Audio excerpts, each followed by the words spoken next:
Hello everyone. So in this video I will discuss the second part of contracts, and this part I will talk about something called services and facility agreement.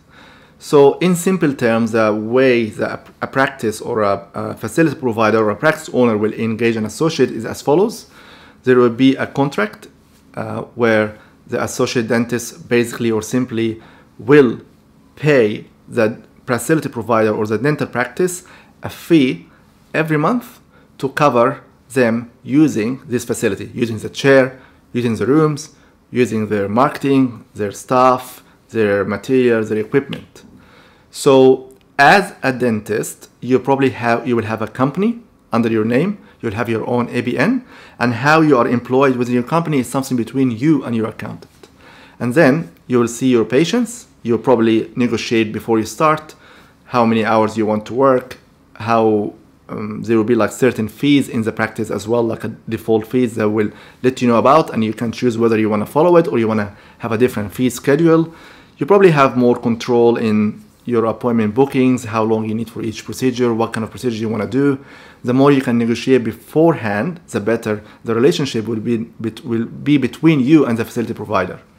You will see your patients get billed, and the money is going to the funds going to your account directly.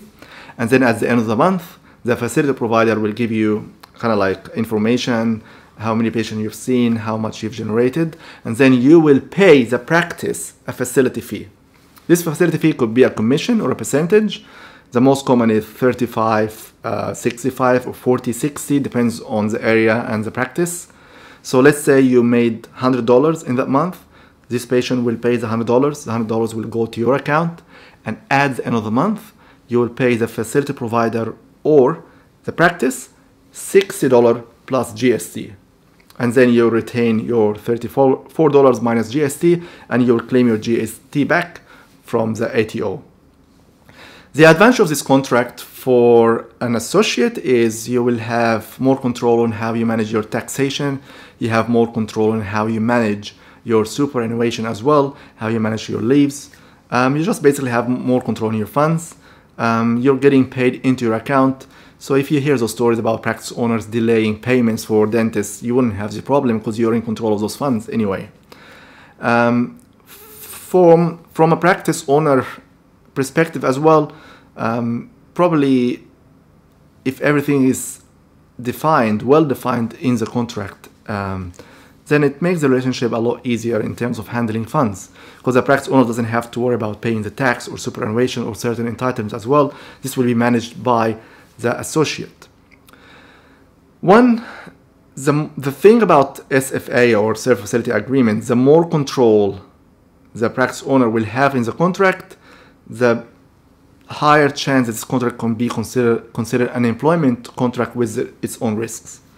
So from an associate point of view, yes, you have control over a lot of aspects, but if this control is affecting the practice reputation, there could be a clause in the contract that they can terminate this contract or mutually find a way to agree to terminate the contract.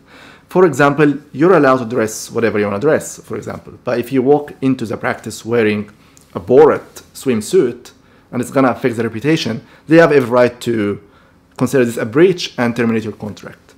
Yes, you're allowed to control your appointment timing, but if you run an hour late or 2 hours late with every patient, and this end up, patients putting 1-star reviews that's affecting the business, or staff have to go through their lunchtime and wait till 6 or 7 p.m. to go home, and affecting staff turnover, the facility provider might then have some rights to negotiate with you some ways to manage that or terminate the contract as well if it's affecting the reputation of the business.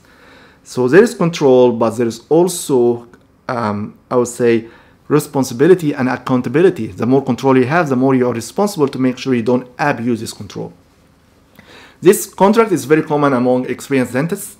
Very rarely you will see a new graduate being handed this kind of contract, and also probably will suit more clinicians where their provider number is recognized by major or all health funds compared to like hygienists or health therapists where their provider number is not yet recognized by major health funds.